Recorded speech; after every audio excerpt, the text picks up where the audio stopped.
now we actually live by the media. Media is part of our integral life, daily life, as sociologists say, that without media we don't think about our lives, wherever we are. Even in the remote villages, media is very popular. So, from that point of view, since it is such an essential aspect of our life, we want media to be credible. And credibility in journalism is that people believe in the news, whatever the media give us. That credibility has to be there. For some reason or other, I won't state the reasons, for that there are experts, we're actually having some doubt in that credibility. That whatever we hear from media, whatever we see from media, may be in somewhat troublesome situation. That means credibility always involves a kind of trust. So there is a crisis in the trust.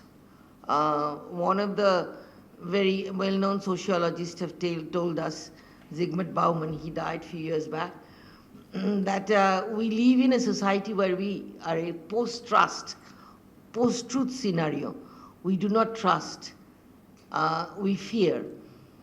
And with this transforming digital world, media industry is also facing lots of changes because media consumption habits itself has been changed.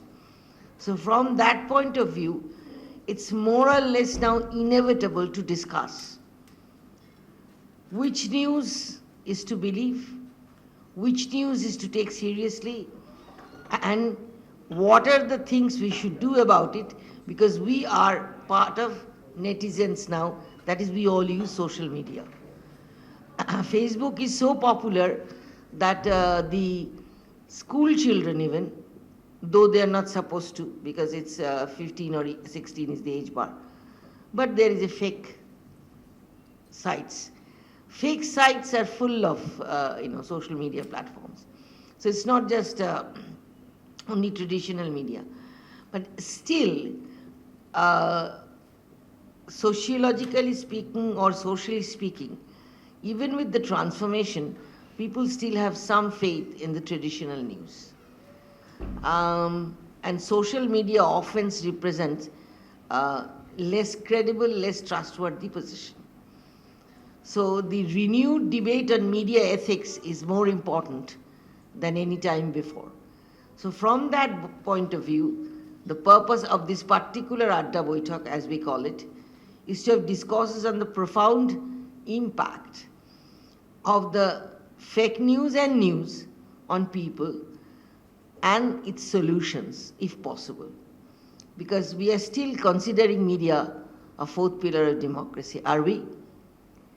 With this, I would ask Professor Rakesh Bottobbal to give his views on this. Professor Bottobbal. Let me introduce Professor Bottobbal a little bit because he's quite a giant. So let me just introduce you for a minute or so.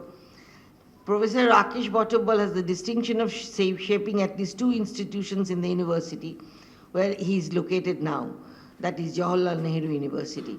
He had been the faculty and deputy director of the Academic Staff College from 2008 to 2015 and founding faculty of the Center for Media Studies from 2013 until now.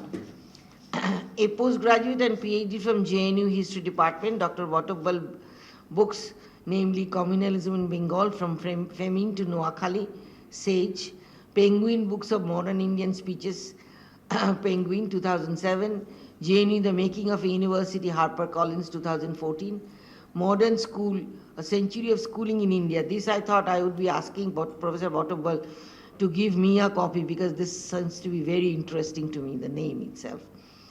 A Century of Schooling in India. And Building Free India, The Speeches That Shaped India, Speaking Tiger 2022. As founding faculty of the new Center of Media Studies, he was instrumental in designing a very significant doctoral program and produced some significant work from the center. His book, Media in India, A Modern History, is forthcoming.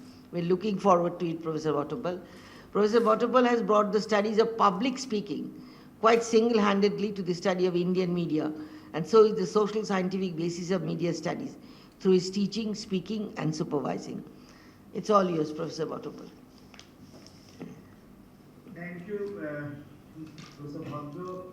And as many of your students affectionately call you Bula Di, so this afternoon is a very pleasant moment for me to be in touch and program that you're chairing. We have read your works and with great admiration. I met you when I was I think just joined JNU when you came for a, I think, faculty seminar in this sociology department in the Ambedkar chair. So with these brief uh, moments of nostalgia, let me also share my moments of nostalgia with Uttam Da there, a great journalist, a great reporter, and a great media person. And I've seen him working at a very close quarters in the last decade, almost a decade now, when he almost single-handedly worked on the National Herald, setting the standards very high. We knew him as our youth, our hero of our young days in college in Ranchi, but to work closely with him was a real privilege for people like us. Guru Shiva Babu has been more than a friend, a mentor, so to say, and has been, we are in close last almost 15 to 20 years now. The kind who just passed when he first came to be in one of our seminars that I organized in 2008. So with these words and friends there this afternoon, quality matters and the quality of this meeting is tremendous. And to be speaking, my mind to this is always a thing. I have been working a lot around the theme of credibility of media from a different perspective, and that is the perspective of a historian uh, and also somebody who judges and evaluates contemporary events with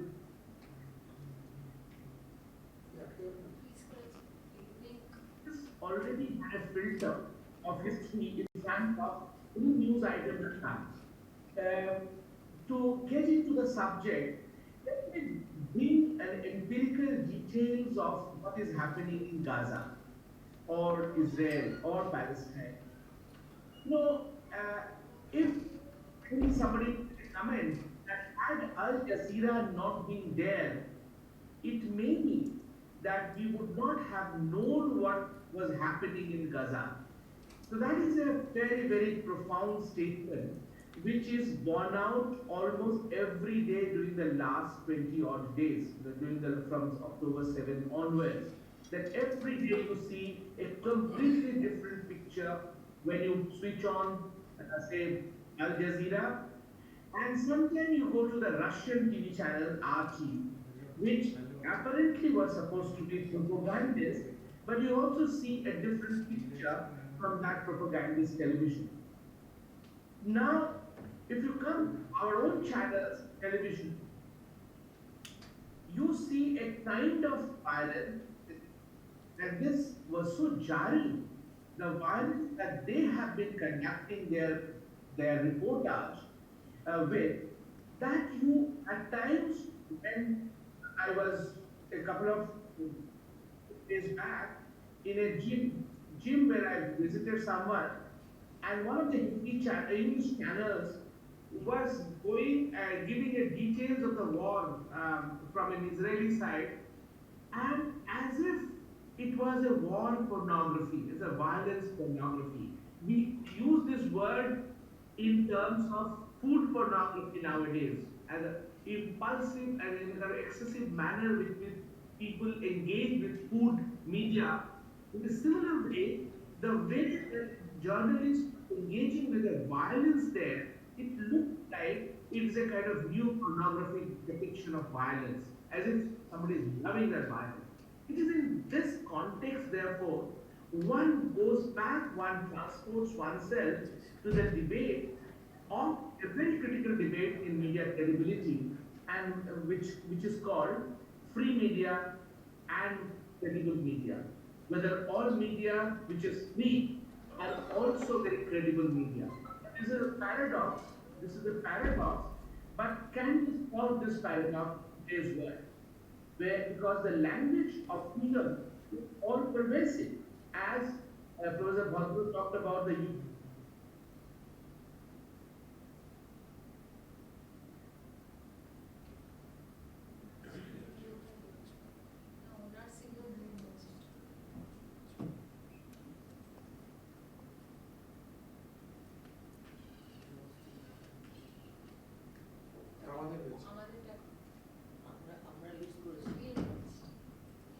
at a very, very metaphysical level becomes also part of.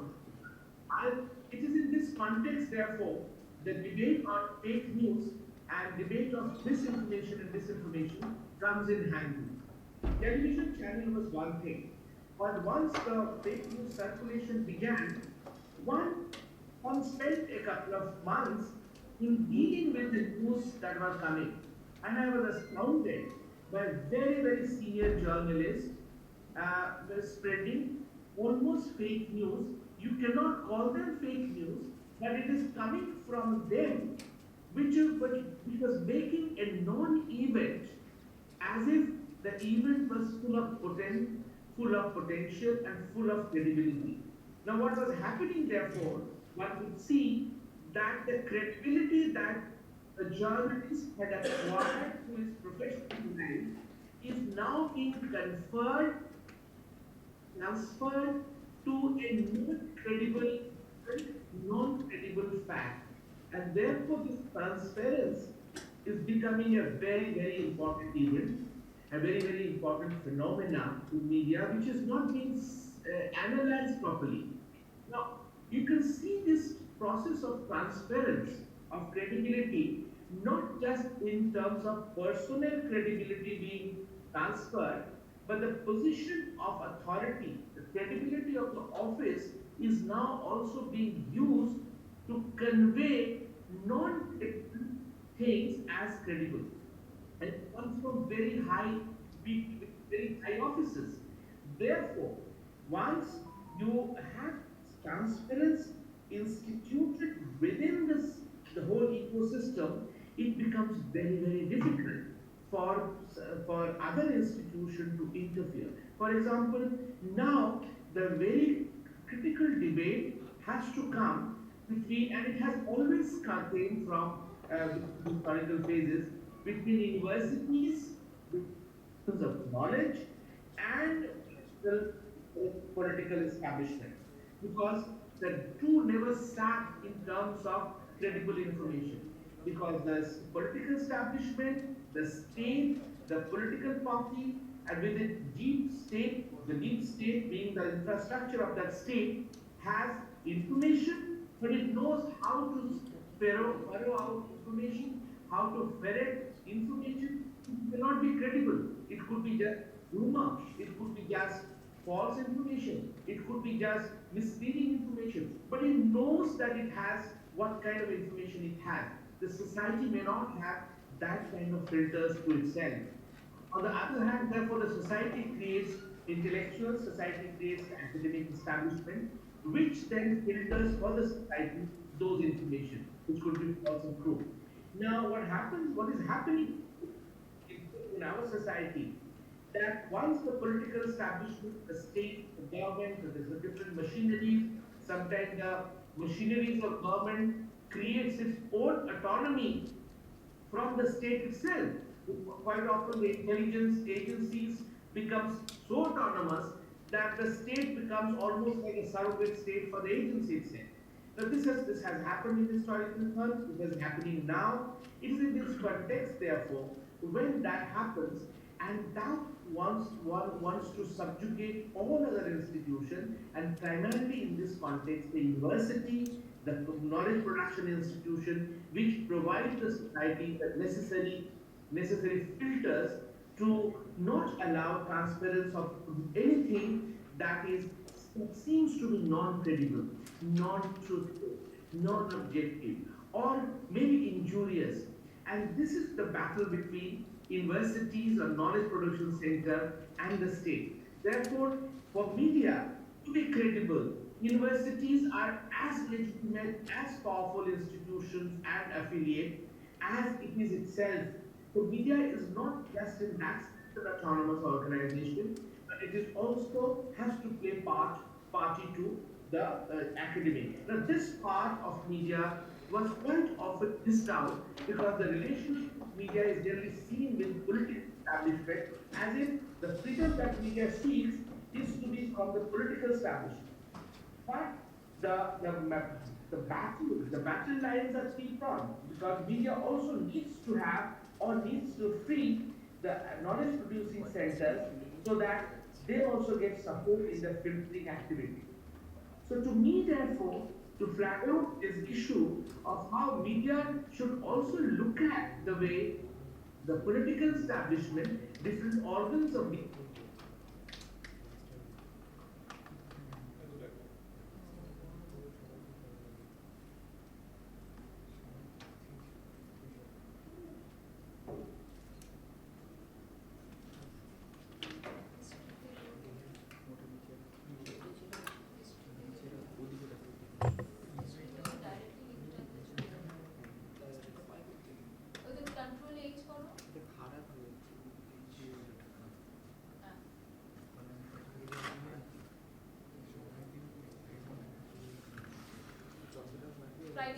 Friday link দেওয়া আছে না red red red নিচে নিচে হ্যাঁ ওইটা ওই তো হ্যাঁ হ্যাঁ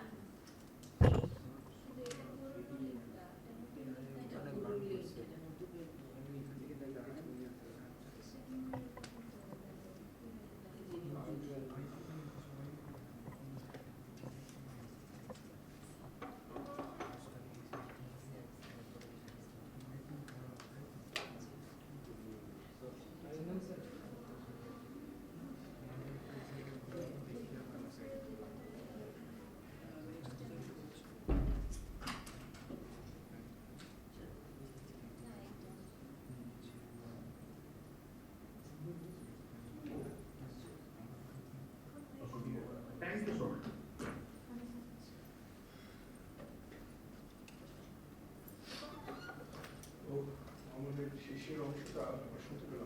Professor Gotobal, we were disconnected. Yeah. We were disconnected. So can you just repeat The last- a little bit the last section. last para or last section of your talk? Oh, I'm so sorry. Well, I made a proposition that media credibility, the issue of media credibility, which really stems from the another paradox of freedom, whether the freedom begets or freedom gives you the credible media. That paradox remains. But what happens in this paradox, beyond this paradox, is this triangular relationship of knowledge producing centers like university, colleges, institutions, or research institutions in every society has generally been ignored from being an integral of this whole process of credibility that media has. What is generally seen and what is generally discussed is about media's credibility is the way the political establishment of its different establishments, its agencies, its autonomous and non-autonomous agencies, the state itself, the deep state, the intelligence agencies, how they try and distort or try and control media, and in that sense media brings in its incredible or non-credible or non-objective analysis, information, everything else. The social media has further spread this issue, made it very wide, but the issue of what information, what knowledge, what kind of filters that should exist in society so far as any statement, any proposition that is parented also lies very, very greatly with an academic establishment, with a knowledge producing center. Now, if media does not take into account the autonomy and the freedom of that institution, media will not get the credibility that it demands, which is based on its freedom, from the political establishment. This is the proposition I am making, and I want to start the proceeding with this proposition tonight. Thank you so much.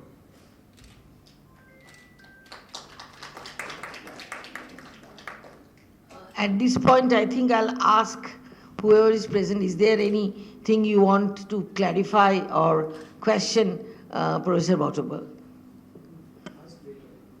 Yeah, if we could do it later. If we could do it later, then Professor Botobal would be staying the whole time? For some time. For some time. How long will be staying there, sir? How long you will stay online? I'll be there. If you disconnect, that's fine, but I can... No, we won't disconnect you. We won't disconnect. If you disconnect, because if there are questions to ask you. I'm here, I'm in class, and my students might join later on if they come and What time is your class? No, don't worry. I have a class till 7 o'clock. Oh, okay. In that case, we are then. In that case, we are actually not taking questions now. We'll take it later on then. Let the speaker speak. Then we start taking questions. Okay. Our next speaker is Mr. Uttam Sengupta. Whenever I talk about Mr. Uttam Sengupta, I remember that the fight I had with him about a news published in his paper. I fought quite a bit, and he knew me as quarrelsome. But he is a journalist of 50 years. So he has the hegemony, no doubt about it. He has worked in various capacities for India Today, Telegraph, Outlook, Times of India, Tribune, Doinik Bhaskar, and National Herald. And you can say that a person who works in these many newspapers are probably either a very good person or a very bad person. There's sort of a binary position.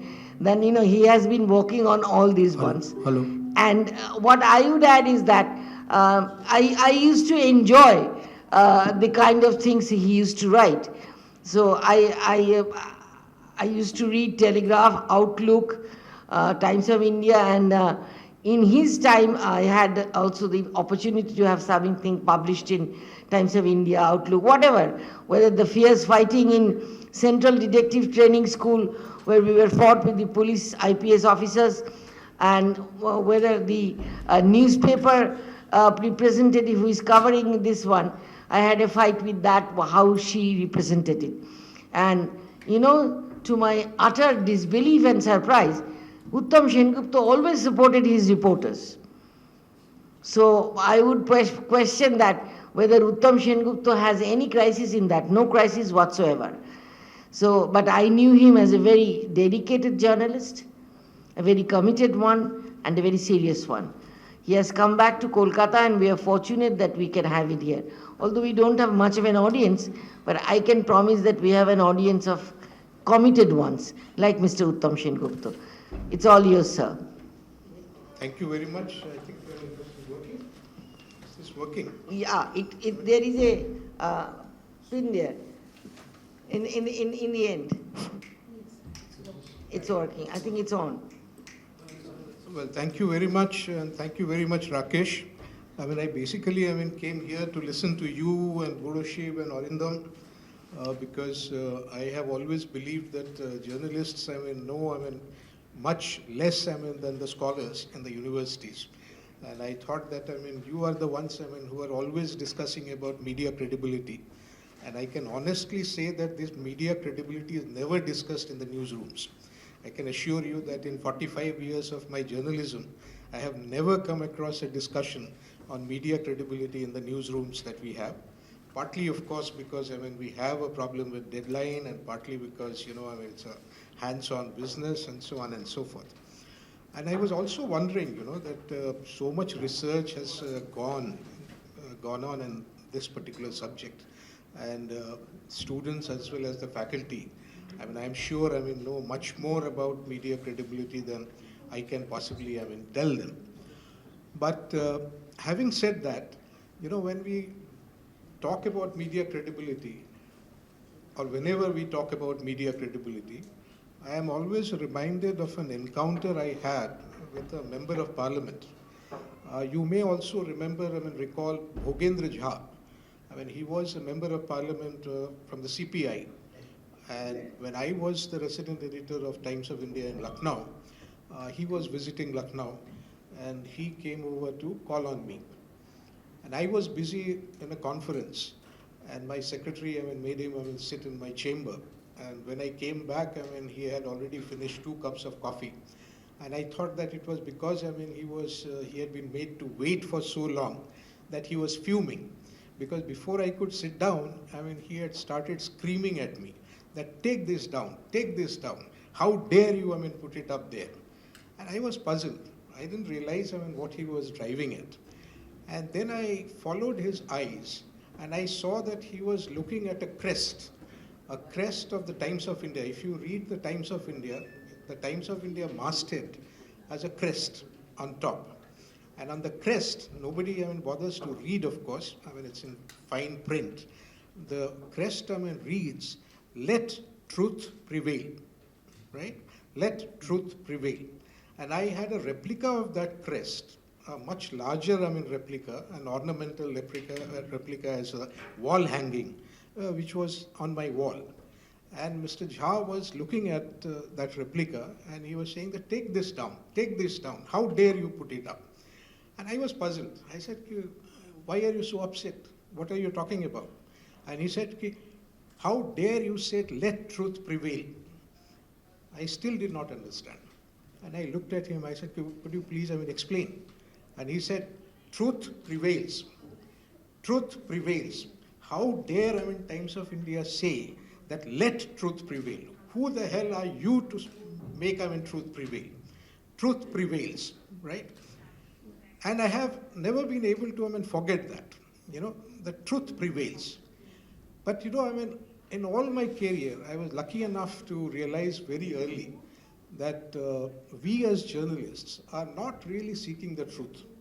We didn't have the capacity to seek the truth. What we were looking for were half-truths. If we got half-truths, we were happy. We were happy to get those half-truths. And those half-truths were provided to us, by all kinds of people, by politicians, by businessmen, by PR professionals, by scholars, by universities, everybody.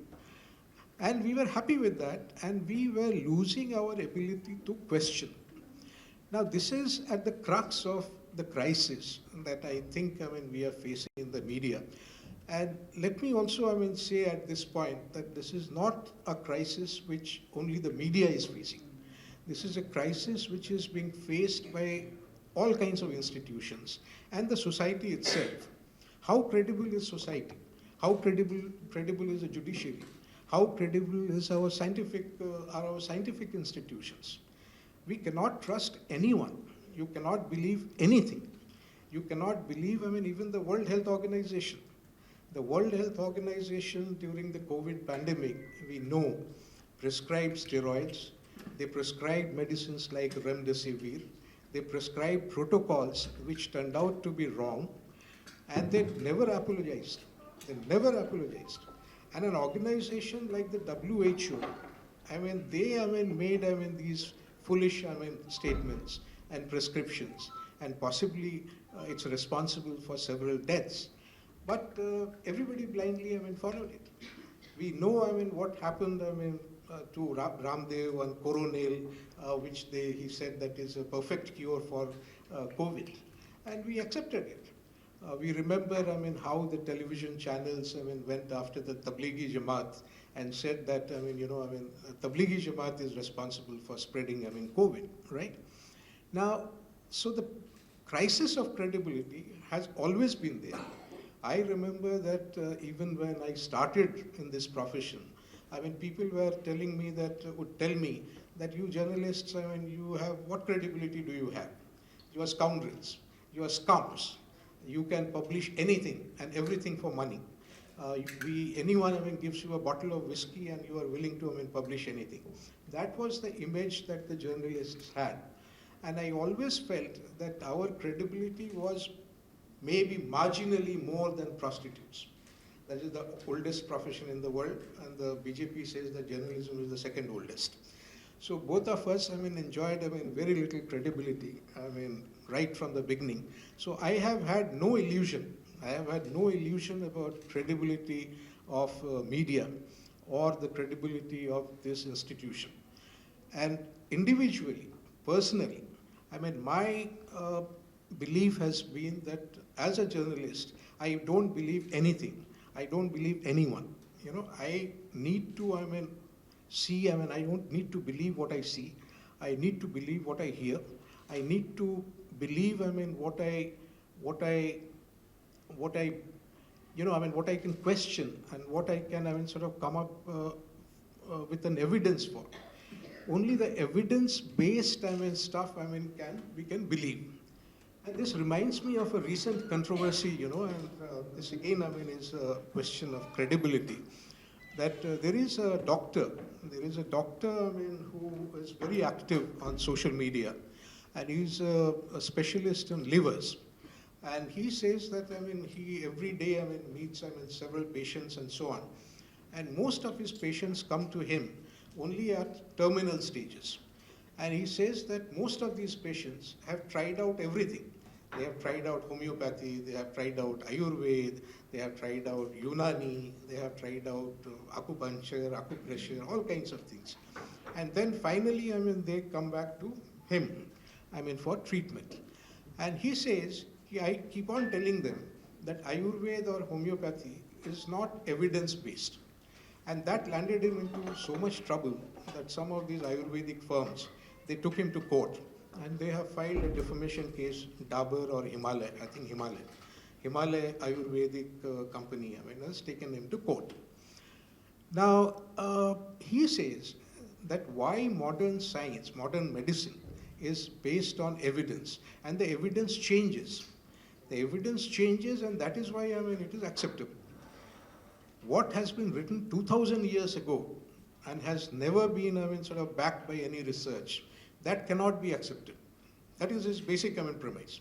That Ayurveda, the reason why I don't believe in Ayurveda is because you are relying on something which has been written 2,000 years ago, as you say, or 1,500 years ago, or what Patanjali had written, and you still believe in it without any evidence, without any empirical study. So that is why Ayurveda is not scientific, and that is why I won't believe it. Now, who in the media has the courage to dare, Ayurveda and Ayush department and say that, this is, superstitious, that this is, not scientific enough, and so on and so forth. We are spending thousands and thousands of crores of taxpayers' money to promote, Ayurveda and Ayush, and people call it an alternative form of medicine.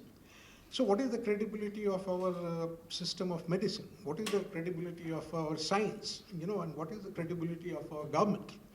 So that is my first proposition, that credibility, crisis of credibility is not confined to the media.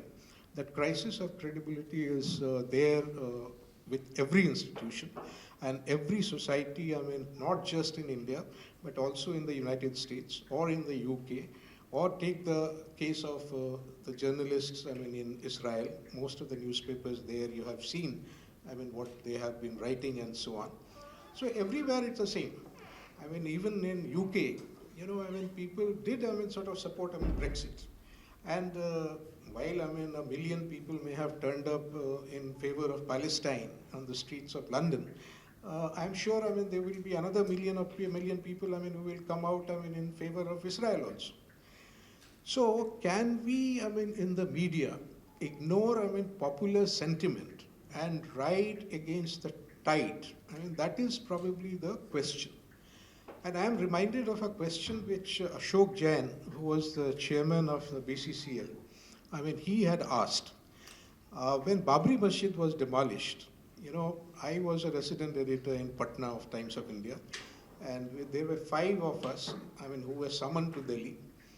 The editor-in-chief was Dilip Padgaonkar, and Dilip and 5 of us were called by Ashok Jain, and he asked us, very clearly, that why should the Times of India take your views seriously? Why shouldn't we take the views of the millions of people who believe that Ram was born in Ayodhya more seriously than you 5? So your views, why should it prevail? Why should the Times of India swim with your views and not the views of the RSS, Vishwa Hindu Parishad, and the millions of people who actually believe in them? And I think to Dilip's credit, Dilip stood his ground, and Dilip said that, sir, even if the majority believes in something, as a newspaper, as an institution, it is not our job to support them if we feel they are wrong. If they are wrong, and if we think that this is not in the interest of India, this is not in the interest of the country, then we are going to oppose it. And that is why our views should prevail. And we can try to explain to you, and we can debate with you why we believe that this is wrong. And all of us took the cue, and all of us spoke in the same vein. And Times of India, in that short period, we were probably the only ones who were opposing the demolition and so on and so forth. But having said that, I sometimes look back and I wonder, that what happened?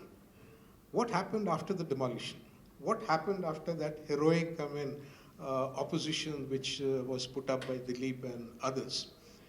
What happened was that today, after so many years, you find that the majority of Hindus, or the majority of Indians, they have no quarrel with Ram, they have no quarrel with the Vishwa Hindu Parishad. They believe that it's absolutely fine, if 3,000 crores of rupees are spent to build a temple in the memory of Lord Ram. And they believe that that is a pinnacle of the achievement of the Bharatiya Janata Party, and they should be supported, right? Now, if millions of people do hold that belief, that faith that they have in religion or in Ram, can the media afford to say that, sorry, you are wrong, and this is not good for the country, and we need to fight it to establish our credibility? What is credible? If it is believability, then these people believe in Ram. They believe in their faith that Ram was born in that particular place. Is that credible? Archaeologists have, some archaeologists have come up with the proof that yes, there was a temple below the masjid, and that there is evidence that there were temples and all kinds of things. The Supreme Court has said that, well, we cannot go into the evidence, but this is faith. This is a matter of faith, and we have to go by that. So the question is that when nobody is credible, and I must here say that credibility, I believe, is a function of our society, of our social conditions. Credibility is also a function of our politics, and credibility is also a function of our economics. And it is because of our politics and economics and our social conditions that the institutions are, we believe, are less credible. We believe are less credible. There are other people, I am sure, who will dispute and who will say that no, the institutions are as credible or more credible than journalists. The judiciary is more credible than journalists. The Punjab High Court is more credible than journalists, and so on and so forth. So it has become a contentious issue, but again, my basic point is that this credibility is a function of the politics and the economics and the social conditions in society. And that is why, the universities have a crisis of credibility. That is why the judiciary has a crisis of credibility. That is why the political institutions has a crisis of credibility. And when we talk about the crisis of credibility, and particularly the crisis of credibility of the media, let me also take this opportunity to point out that my belief is that there is one man, who has single-handedly destroyed whatever little credibility the media had or the institutions had. And that man is Narendra Modi. Narendra Modi, if you remember, Narendra Modi, if you remember in the controversial BBC auditorium, documentary, just give me a sec, I will shut it down. I thought I had shut it down.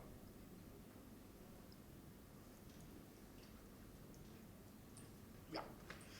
So I was talking about Narendra Modi. Now, Narendra Modi in the BBC documentary, he was asked, just after the riots in Gujarat in 2002 by this lady on behalf of the BBC that do you regret anything? Would you have done something differently? And Modi said, yes, I was very weak in handling the media. That was a chilling answer he was giving in 2002 to this BBC journalist. And today we know why he said that. And ever since he became the Prime Minister in 2014, the Prime Minister Modi has done everything in his power, to destroy the credibility of the media. He has done it in various ways. All of us know about it, and there is no point in dwelling over it. But just to point out, just to draw your attention, one of the first things he has done is to completely dominate the media space. It is the Prime Minister who dominates the media space like no other Prime Minister. It's a Prime Minister who manages the headlines. It is the Prime Minister who is there in news every day without addressing a single press conference in the last 9.5 years. He has not answered any question. He doesn't think it is necessary to answer questions. His one-sided communication through his radio talk, through his television, through his public rallies, through his various events and so on and so forth, he is convinced that it is enough to communicate with the country. He is not obliged to answer anyone. He is not obliged to face any questions, and it is all of us have accepted it. The media has accepted it. The people have accepted it. Nobody seems to have any problem with that, And autocrats in other countries, they do address press conferences, they do answer questions, but he doesn't. And he doesn't, and he is not the worse off for it. So this is one way that he has done it. The media has no alternative. They have no option but to give him coverage, because every day it is the news. He is in the news. He is dictating the news. What he says, what he announces is the most important development or most important news of the day. There is no way the media can ignore him. The second thing he has done is that he has increased the advertisement budget for the media to such an extent that no media house can afford to ignore him. No media house can afford to ignore the advertisements that they receive, and which is probably 20 times or 40 times more than they ever have received or they received before 2014. So because of that, also it becomes very difficult for the media to ignore the government's diktat. So it's a government which actually dominates and dictates the news flow. And it is the PMO, when the PMO actually sends the WhatsApp messages, and the PMO decides that yes, today's prime time discussion should be on this particular subject. There is nobody who can defy it. It is the Prime Minister who decides whether his ministers are going to attend a particular event or not. And if the ministers and the Prime Minister refuse to attend a particular event, that event is doomed. And these are the events which help the media today to earn their revenue. The revenue doesn't come from the readers. The revenue doesn't come from the advertisers so much. And the government is the largest advertiser. And of course, let us not forget that the Prime Minister single-handedly has destroyed the credibility of the media by calling journalists name, by discrediting journalism and journalists. And we do remember V.K. Singh, one of his ministers, calling journalists prostitutes, soon after assuming office in 2014. And that is the way they have gone about it, stifling the media. And they put a premium on loyalty, like all dictatorships all over the world. And they have made no bones about it.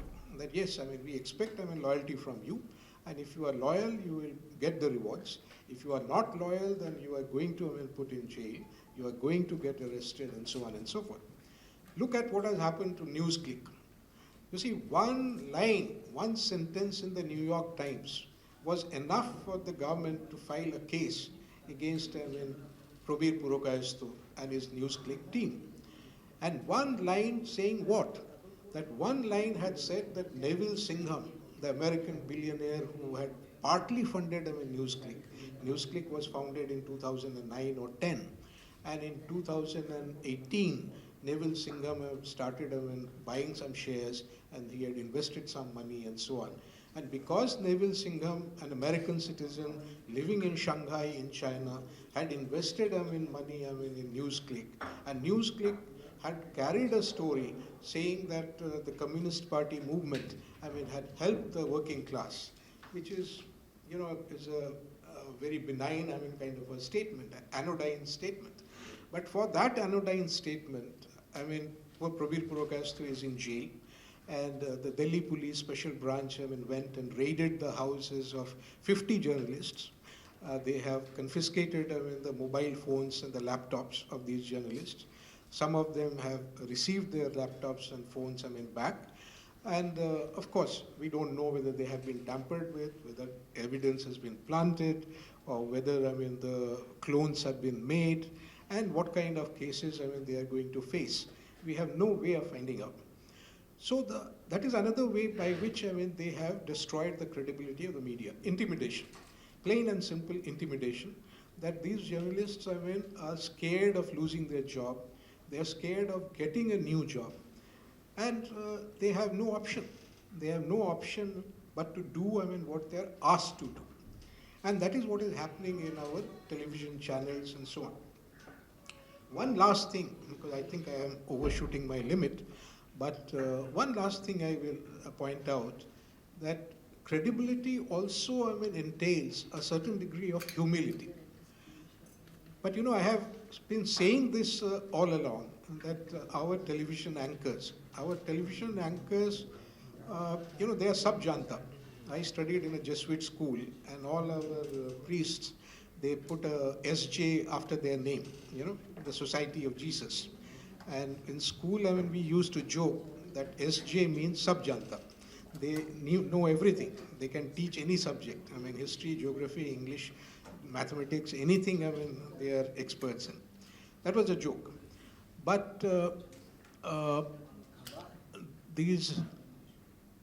Rakesh, can you hear us? Rakesh, can you hear us? Okay. Yeah.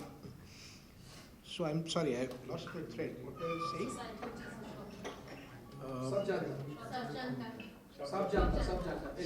Sub-janta hai. But what was I referring to as sub-janta hai?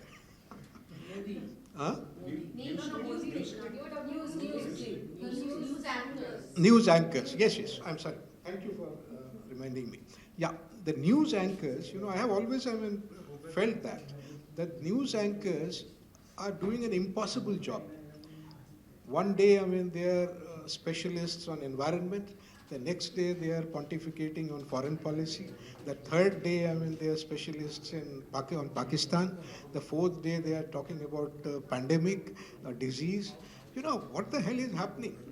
And the manner in which these news channels have developed is that, these anchors pose as if, they know everything, and they have the right to question everyone, and they have the right to set the agenda, which is not the case.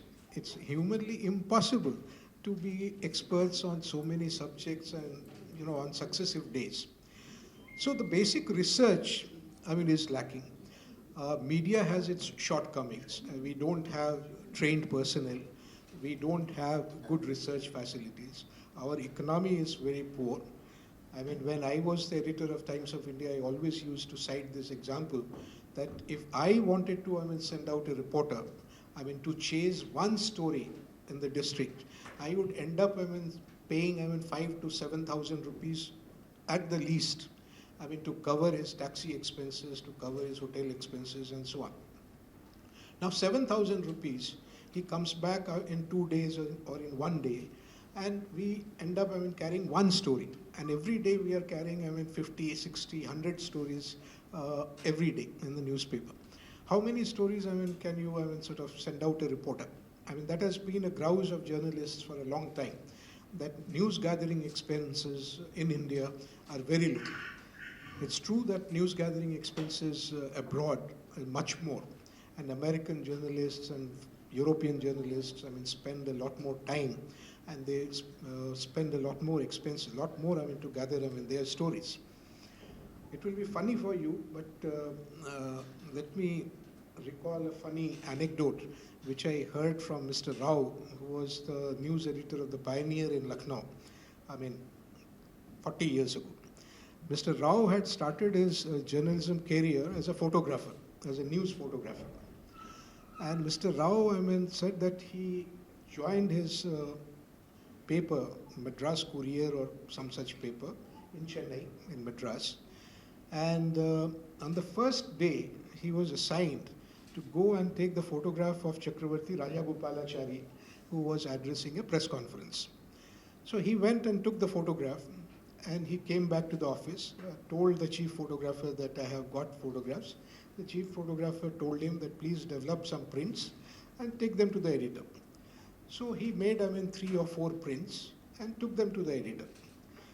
The editor, I mean, looked at the prints, at the photographs. Then he looked up at Mr. Rao and asked him that, are you the new photographer? Mr. Rao said, yes. And he said, have you joined today? He said, yes, sir. Mr. Rao was told by the editor that you don't have to come back tomorrow. So he was aghast. He said, sir, what did I do? And the editor said that we can't afford you. We can't afford you. I mean, we are going to publish 1 photograph and you are showing me 4. Why have you taken so much, I mean, so many copies? Why have you wasted so much, I mean, film, you know? And after telling me this story, Mr. Rao said that when he was the news editor of Pioneer in Lucknow, he was stringing for the New York Times. And the New York Times, I mean, sent him a message one day that, look, a photographer from Time Life, is visiting Lucknow, and he needs a local stringer. And these foreign journalists, I mean, pay a lot, I mean, to the local stringers. And Mr. Rao very happily, I mean, agreed that yes, he would be the local stringer for this photographer. And the first day when this photographer, Mr. Rao accompanied this photographer to a countryside, Mr. Rao said that, I got, I mean, terribly pissed off, I mean, within an hour. And I asked him, why, what happened? He said that this guy, I mean, asked me to stop the taxi at one place. Then he started walking into the villages, and I had to accompany him. So when I accompanied him, followed him, I mean, he saw a group of villagers, and he told me that please ask them, have they seen langurs? Have they seen a group of langurs, monkeys? And these villagers said, yes, we have. So then the next question Mr. Rao was asked to put to them was that how many langurs were there? What was the color? What was the gender? Were their tails intact? And questions on those lines. And Mr. Rao said that I spent, 6 hours, doing this. And then I told him that, sorry, this is not possible for me.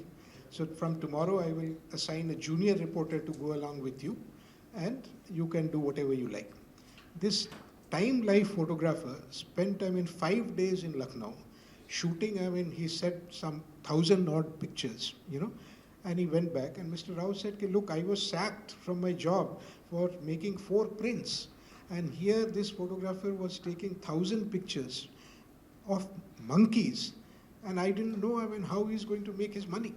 How is he going to justify his work?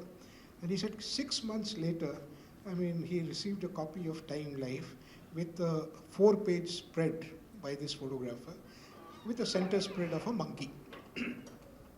The story means that economics has a major role to play for credibility. If you want to be flawless, if you want to be perfectionist, if you want to cross-check everything, if you want to do a good job, you need to spend money. And we don't have the money. We don't have that money. We don't have that support of the government. We don't have the support of the people also. People don't trust us. As I said, that journalists' credibility is very low. And I mean, these days I joke that if I go out in the street and say that I am a journalist, I will probably be beaten up. And this may happen, I mean, in many parts of North India, I can tell you, that this does happen, that journalists are beaten up. And of course, I mean, you can be hauled up anytime. You can't, I mean, ask a question to even officials or the police, for example. And which is so very, very different from the emergency, Rakesh, that I sometimes, I mean, wonder, I mean, what has changed? Because during the emergency, I remember that we used to, I mean, move around with the Official Secrets Act, the BEAR Act, in our pocket. And if officials refused to give us information, we would whip out, I mean, the BEAR Act, and we would ask them to point out the clause which prohibits them from, I mean, giving information. We could ask questions to the police. Today we can't. Today no journalist can afford to, I mean, cross-check a policeman and say, sorry, what you are doing is illegal, it's unlawful, and you cannot, I mean, do this. I understand the crisis that we are going through. I understand that technology has played a major part of it. Some of us, I mean, would be talking about fake news. Now we are living in an age of deep fakes, right? People will talk about social media. People will talk about, I mean, deep fakes. You know, there was a time when we were young, we were told that cameras do not lie. The cameras do not lie, that one picture is worth 1,000 words and all that shit. And over time, I realized that this is not really true. This is not really true, and this basically, I mean, you know, I mean, doesn't really apply because you know, cameras do lie. The cameras do lie, and I can give you, I mean, any number of examples if you were curious. But I think I have overshot my limit, so I have. Journalists do that anyway. Journalists, see, I mean, I knew that, I mean, journalists are going to be on the receiving end today. So I'm sorry. No, it's okay. We were actually enjoying. Thank you very much. We were actually enjoying the stories, the if I may call it anecdotes, etc. We were actually enjoying. But I was, you know, I was full of inside me, full of that. I want to question some of you, but this is not the time. But if I get time, I will question. Now, I'm going to our own indigenous resources from SNU, Professor Budo Shiv Dasgupta, who is both a media professional and an academic for over 4 decades.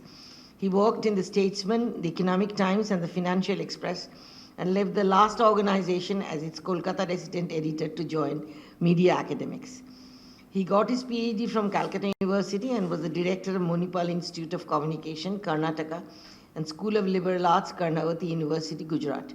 He is at present professor advisor to the School of Mass Communication, Journalism and Fine Arts, Sister Nivedita University.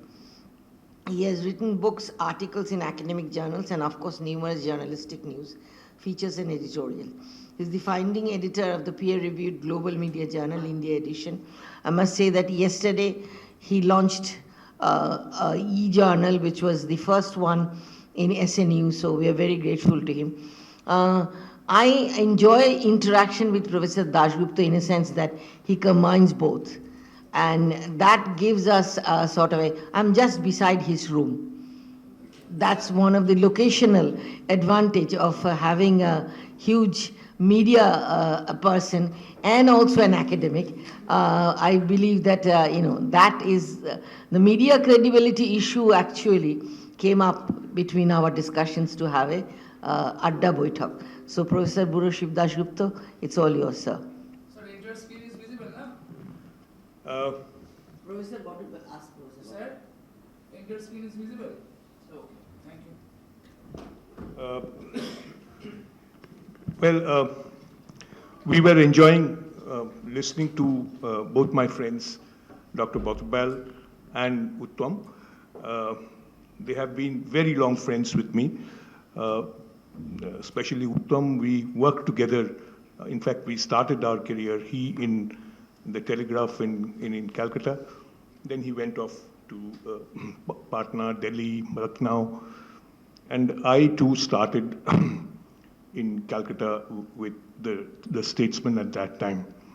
Well, I stayed on in Calcutta for some time, then moved on. I worked because my change from professional journalism to academic journalism couldn't happen here, so I had to leave the country. I was working in Africa in a university, then came back to to Manipal in Karnataka, then Gujarat, then in Calcutta, back in Calcutta again. So what I'm trying to understand, because I have had the experience of both sides of being an academic as well as a professional for many years, and I have two of my friends here, Botobal as a very solid academic at the JNU, and Uttom has been spending all his life as a professional. But I will slightly differ from their views, which whether what Botobal has said and Uttom has said. Botobal, because in both of them, they seem to, though Uttom had been at the end was, finding faults with the media as well of his profession. Both the emphasis in both cases of Botobal as well as Uttom was there were external forces, political forces. Uttom went to the extreme of going to the Prime Minister himself, how he has destroyed the credibility of the media. I'm not disputing anything of its thoughts, of their point of view, but what I would like to do is try to do a little bit of a self-analysis. What media has done to lose its credibility. That's my point, and that is one point where I would like to emphasize on. If I sound a little bit critical or negative, I would like to be excused, because I would like to go by facts. First of all, the thing is, we seem to believe in media, but then there has been a lot of surveys, like say in US media. I go by a little bit of my academic training, getting a slide, which I said, I think in Adda we shouldn't have been talking about more extempore, but I would like to bring in some points which everybody knows, just to, put them into a structure. I made this, this presentation, so it makes easier for you to understand. Now, this trust in media, news media, this is one of those surveys, and Americans are very good in making surveys, which we don't do. You see how, the two political parties, the Democrats and the Republicans, and the change that has happened, the respect for the journalist has gone down with the Republicans, but not with the, the Democrats. But this, trust in media has been a question which is being asked worldwide. There has been a fall. And this, I think that's also, the second one is a rather a greater, this,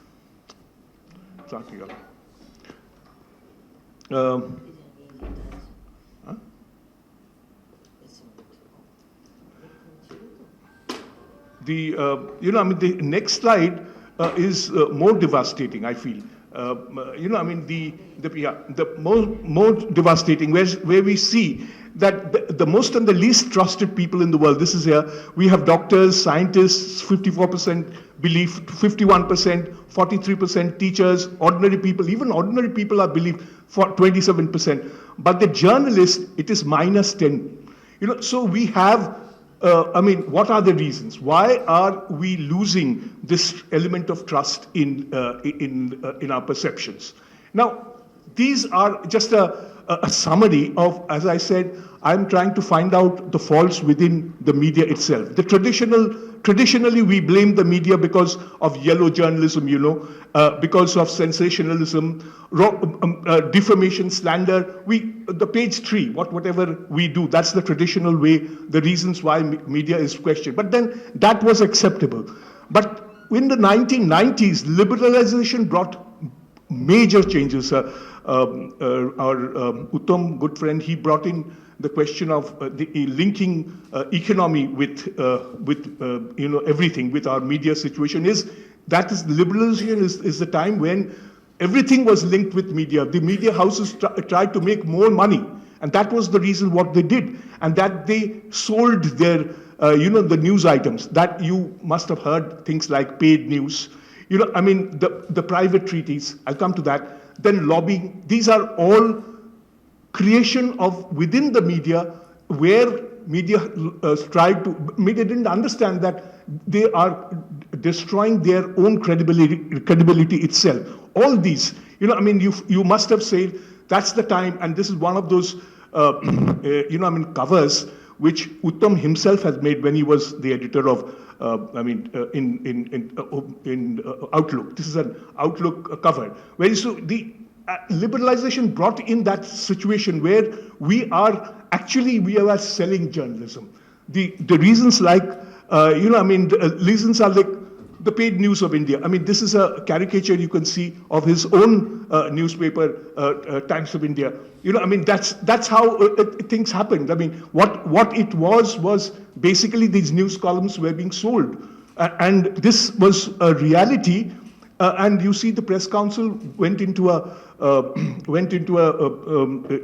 investigation, and that was led by one of our friends, Paranjoy Gorthakuta, and he, gave this report after which, because many of the, MPs and everything, they had bought or bought these news pages or spaces and promoted themselves to these newspapers. That's how, and the report was found, it was established, and then those MPs were, at least 5 or 6 MPs were dismissed. They were disqualified. That happened. That's a reality. And that after the investigation through the press council itself. So this was one of the things which destroyed, you can say, the trust element. Then, what happened? Again, তারপরে এটা কেন word করছে না? Let me see. And now the second one, the second item, the private treaties, and this was also introduced by the Times of India group. Uttam mentioned about Dilip Padmakar, the editors like Dilip Padmakar. Those days were past. Those days have gone. Dilip Padmakar, Uttam Sengupta, and others, the traditional people on whom people trusted, they are lost. Mr. He was referring to the chairman of BCCI, Mr. What is it? Ashok Jain, his son, Shamir Jain. He said that our house is not a media house, it's a marketing house. That's how he described the Times of India. His emphasis was on marketing. That was the way. So, you see how it began, and it's no point, blaming the Times of India only, because it was spread. It went into Anand Bazar Patrika. All newspapers started taking that position of selling, taking a marketing position. News became less important than, then, for example, the newspaper ad or revenue that is earned, without realizing the consequences. We are now facing the consequences. This, and it has not gone. This private treaties was also found to be illegal, but then it didn't disappear, because these are things which are still happening. They have a company, the Times of India have a company which is called, Capitals. What is the name of the company is, and under them they are promoting the newspapers, various corporate houses. You can see the number, and through them you can see Baiju also. You know what has happened to Baiju. So these are the companies which the Times of India group, under the new name of Brand Capital, they are selling all these. So it's there. The more important part of the Mute today is making more money. That's all. Editorial sanctity is lost. So those are things. So it is a fallout of the private treaties, the type of things which they started. It's like contracting the corporate houses, saying that we won't write anything against you, we will promote you, you either buy our buy our equities or pay the money. If you can't pay the money, then we will buy your equity. That's the way. You give us the equity. So that was the thing that was wrong. The court, pulled it down, but they have the private treaties is now, it's in a reality through this company called Brand Capital, which is still existing. The second point is, we know this history. This is the Barkha Dutt and the Meera Radia case, the lobbying part. And don't you think, lobbying is a small thing which happened at that point of time. It is still happening. And this, if you can see, this particular slide,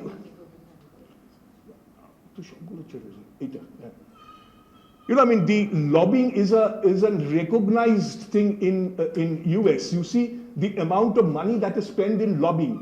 Apple, 9.4 million, and Microsoft, 9.8 million. Google, 10.9. The amount of money that is spent for lobbying itself. So these are things in which the media got itself involved. So, these are the things which people know, but they forget. But these are the things which have been the reasons, more and more the reasons for media losing its credibility. Let's go to the next slide. Yeah, and now what has happened is entry of the social media.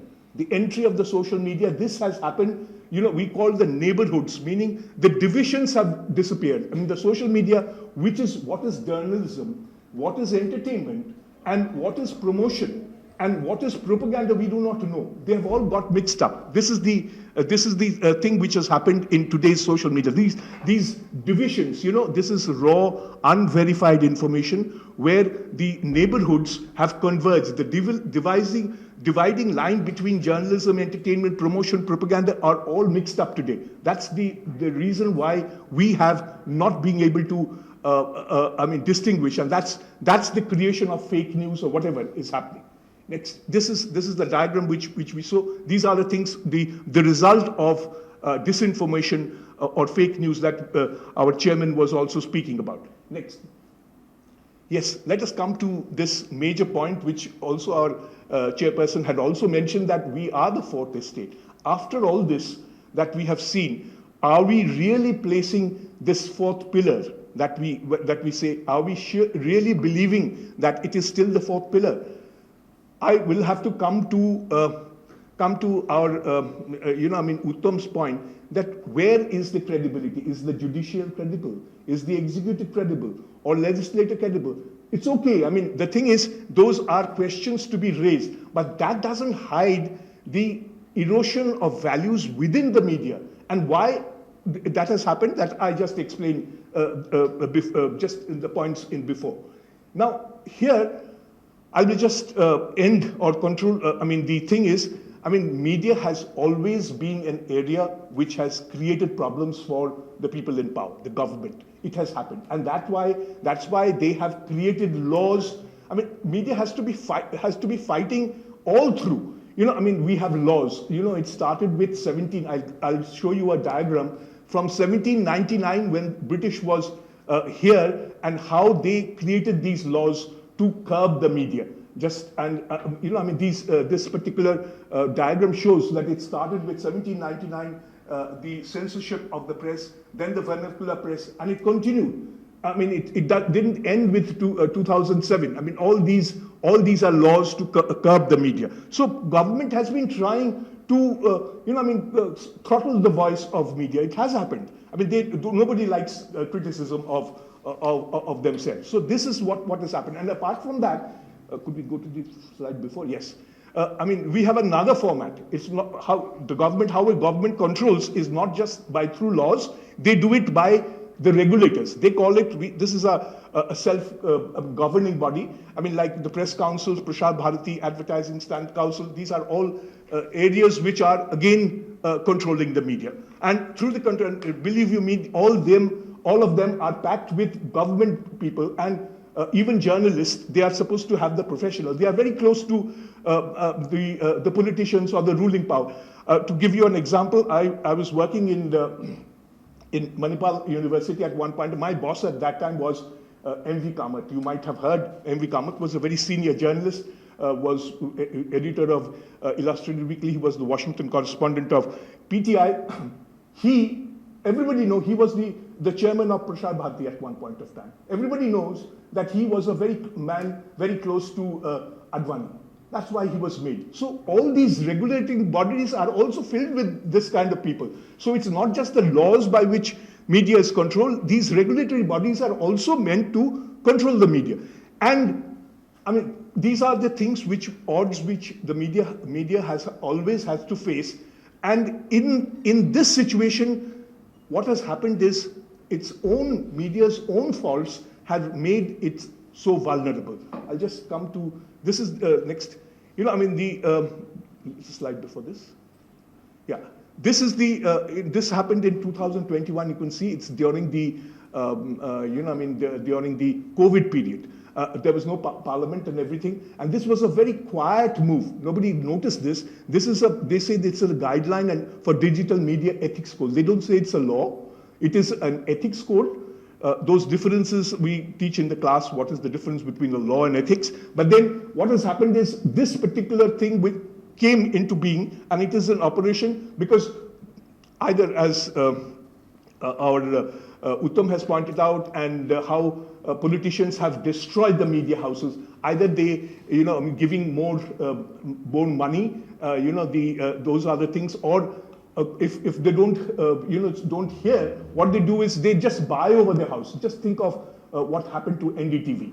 I mean, that's the way they do it. That's one way of controlling the media. And even then, they are not being able to control because those media houses, television channels, they have been bought over.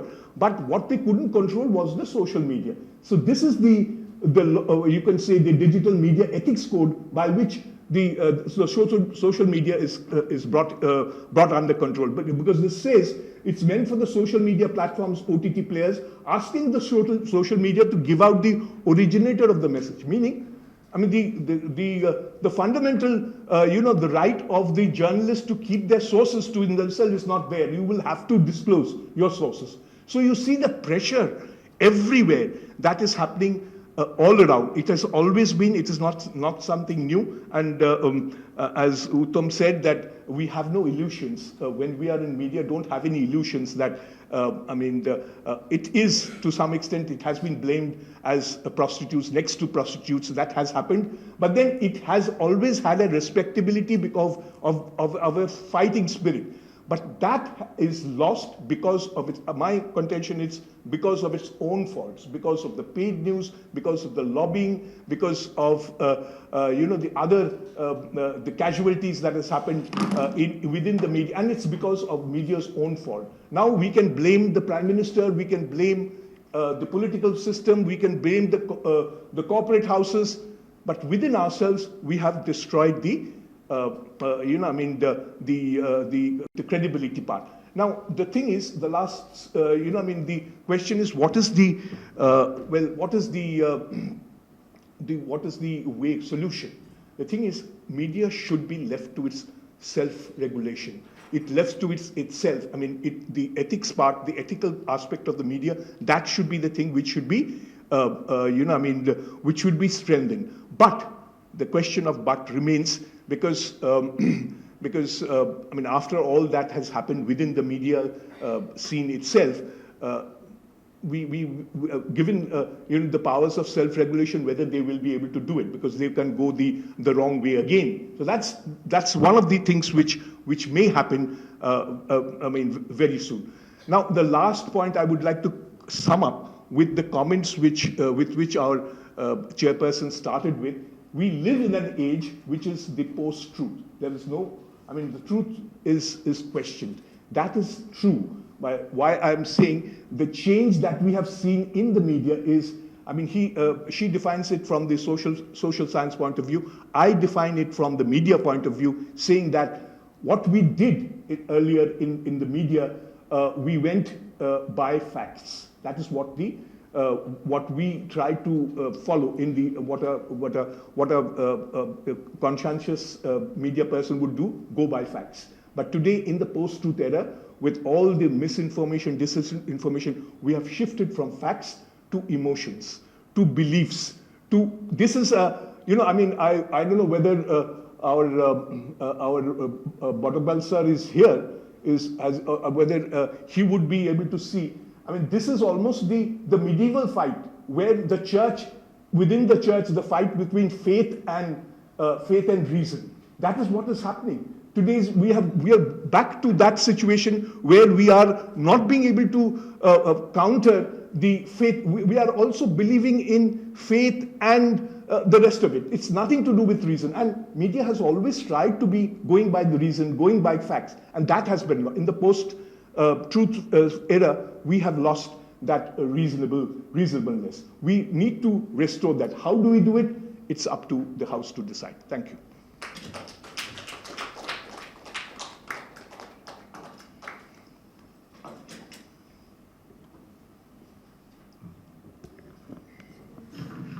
Our students are also part of this discussion now. Very good. That's what I was going to ask you, that make them the part. Thank you. We have our last speaker, Professor Arindam Basu. I really liked when I said, Arindam, give me a para of your CV.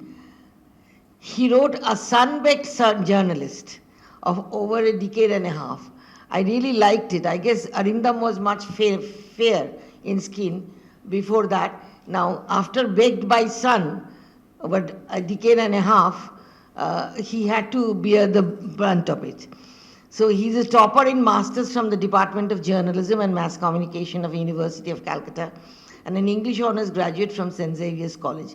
He also has a diploma in PR and advertising management from Bharatiya Vidya Bhavan Institute of Management Science and a certificate holder in fake news identification from Reuters. He has worked in various media houses including United News of India, NewsX, the Bengal Post, besides contribute for various mainliners. In 2009, he launched Carpe Diem Communique Private Limited, a white-collar PR agency. Insatiable by nature, he soon outgrew his interest in the firm and left his reins to his wife in 2020. He joined Sister Nivedita University as a senior faculty in 2021. He's a regular speaker at various forums as a communication expert and storyteller. He has 4 books to his name: The Reporter, co-authored with Sujoy Dhar, academic, publishers, Millennium Memories, personal memoir, Everything You Never Expected, and A Box Full of Darkness, fiction. I mean, I haven't read his other books, but I'm going through a little bit of A Box Full of Darkness. If I'll recommend it very heavily. I'll recommend it also to the young journalist to read it, because there's a lot to learn from it. Thank you, Arindam, and here is it. Thank you, ma'am. Means I'm a little nervous after a very long time because Buruship has been my teacher at the university. Uttamda, we have grown up reading his reporting. Bottabal sir, though we have not been in direct communication, but I've heard a lot, and I've of course read the book on Noakhali and the communal Bengal. Yesterday was National Press Day, and I was at Eden Gardens watching the semi-final between South Africa and Australia. And one journalist came up to me and said that, look at this. It was electronic reporter who was giving it's a screen grab of an electronic reporter of a channel giving a live, it's written live from Mumbai, but the gentleman was giving the live from Kolkata. Okay. And I was just wondering that if this is what is happening in broad daylight or on prime time, where are we heading? There was one, most of the points have been touched on. I would like to read out a line. I was just going through a few things. A comment made by Pranab Mukherjee during the Ramnath Goenka Memorial Lecture. He had said, there should always be room for the argumentative Indian and not the intolerant Indian. The media must be the watchdog, the mediator between the leaders and the public. Everything he said is not done today. We are 150 out of 180 in the news in in the index of free and fair reporting as brought by the Reporters Without Borders. But most of the points have been discussed. Means the advantage of having to speak last is that most of the points are taken care of. So I would like to stress on 2-3 points specifically. One is the lack of diversity in news. I call it the tyranny of distance. We are so much in a loop. Means I often remember Bruce Springsteen's song, round and round the room, 57 channels and nothing's on. So it's more like that song. Every channel you turn to, they're speaking on almost the same subject, and that subject is on a roll. Means you go from English bulletin to the Hindi bulletin to the Bangla bulletin, and a very staid and straight-jacketed format of that same news in DD National, and then you read the same thing in the paper without much difference. What about the marginal voices? What about the people in the far-flung areas of Northeast or distant South or wide West or in the hilly terrains of the North? They are untouched. And unless something really distasteful happens, and then we sensationalize it like the Manipur thing that has happened. Till then, we all forgot Manipur. And we cast a blind eye towards it, and we are good with it. So that is one thing I thought was majorly wrong with news, and why it's so fast. It's on a slippery turf. It's losing its credibility, not only because it sets agenda as been said by others, but also it never reports or never tries to report unless something really distasteful happens, which should not be reported to the way, like as Uttamda was saying, war pornography. It's like bringing the skeleton. Something bad is happening. When I joined news, when I joined reporting, Shopun Mukherjee was my boss. Shopunda used to say that if you report something that will increase the tension, report it in a way that it doesn't. But that's also your responsibility to put the tension out. But here, the way they show it, that it fans. And goes against the very tenet of journalism. So that is one point that I would want to make. The second is this ownership factor. Means Uttamda was talking about Israel and how Waterbell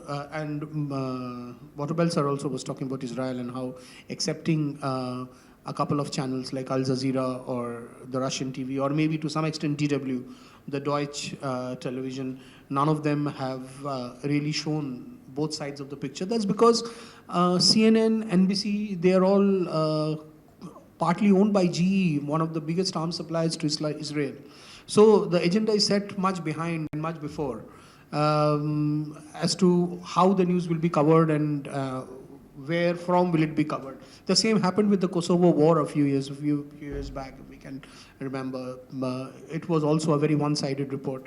So this ownership pattern, and if we look at India, most of it is owned by now the Ambanis or the Adanis or their friends. So and the friends of the government. So we can't really expect a great deal of independent reporting because of editorial, quote-unquote, editorial policies or the change in the editorial policies. Another thing that Uttamda was very rightly saying was the agenda setting. If the government sets the agenda for you, as a newsman, you have no other avenue left than to counter it or to agree to it or to work on it or to investigate it. So you are so filled with headlines from the government that you do not have an opportunity to create your agenda because you're busy talking about that. Means they'll keep you so busy one after the other that you are engaged in getting engaged with them. So where is the scope of moving out of that and really setting your point of view? See, I set up a PR firm during 2001 when a lot of media people were getting sacked because of recession. So one day I was told at NewsX that I have to take charge of Patna and Kolkata and take a reduced salary by 25%, 30%, or there will be a golden handshake. So I decided the golden handshake was better than like diving into something which I will not be able to do. So I started my PR firm, and having started a PR firm, the general idea of the corporate about media is so low, is abysmally low, that they think that, Uttamda said, a bottle of whiskey, they think a glass of whiskey would do. And they always told us, क्या है, एक दिन लाइए ना, सब पिला देंगे सबको, तो हो जाएगा ना. So it was very difficult for me to explain to them that if we can give them really what is news, or if there is a semblance of news in what we are giving, there is a good chance that it will get covered, even without giving them, as we call it in Bengali, in a very colloquial term, posto. So giving posto to the journalist, like it can do without posto. So that is one point I wanted to touch upon. Another thing that has recently crept into our journalism is the feeling of nationalism, the Lutyens media, the anti-national rave that goes on, and as Uttamda correctly said, I feel the anchors are more like actors today. Means what they do is they bring their pet co-actors on the prime time and their favorite punching bags also. So they have an understanding that I will shout, you shout with me.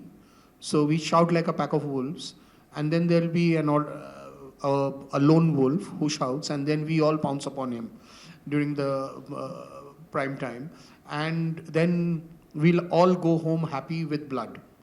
So, and this is what is happening, and strangely, we as a nation, we will get what we deserve, and we deserve it because we see it every day, and we increase that TRP, and we give them that celebrity status, and we are also partly responsible for this audacity that is on display every day on prime time. So that's another point I wanted to touch. Intimidating journalists, paid news, we have all talked about. There is one thing I would like to talk about is fixing news. Fixing news is something that has come up of late. Terms like disinformation, misinformation, astroturfing. Astroturfing is something that has come up with the advent of social media, where you do something at the grassroots level with a corporate backing, and you make it look like an organic piece of news, and then you sell it, and then you sell it so equivalently and so unilaterally across all media that if you repeat a lie 1,000 times, it takes the form of truth. Astroturfing I think, is even more dangerous than paid news or fake news, because it's like Ashwatthama Hato Iti Gajo, it's Ardha Satya. There is half truth in it and a lot of lies. And that half truth has been displayed in broad daylight in such a manner that you are found out soon. And once you are found out, you lose your trust factor.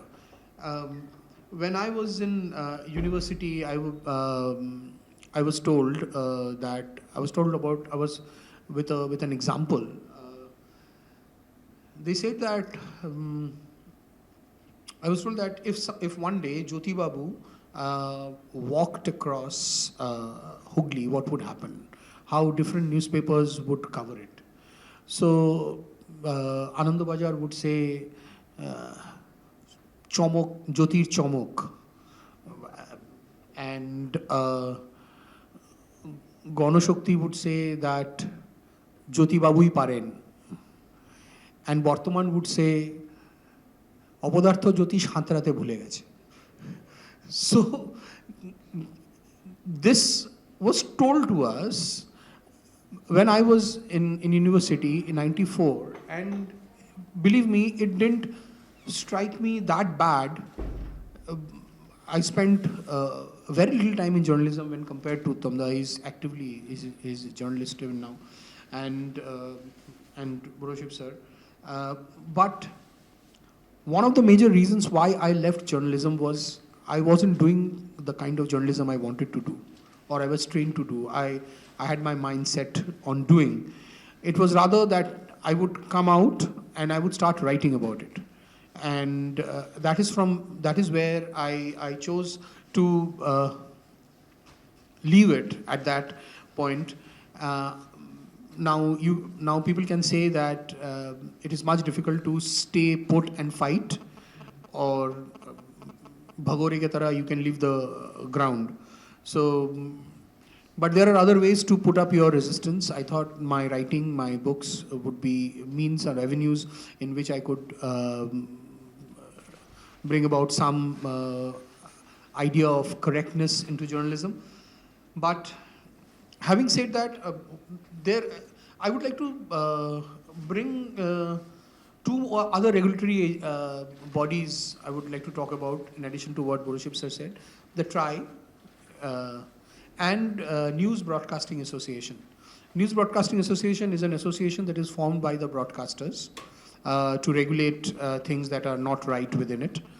And I think that's the most laughable organization in the world, because if something wrong happens in any of the news channels, you go to their owners to complain to them that something wrong has happened.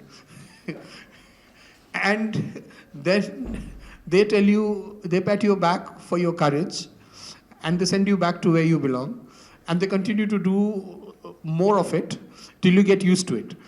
So, so this puppet show of news broadcasting and this thing will continue till we really have something independent. Yes, sir? No. Okay. It will continue to happen till we really have an independent regulatory body that can monitor, advise, promote, and guide news towards a better. But that's a perfect world we are thinking of, which will always be like a receding horizon.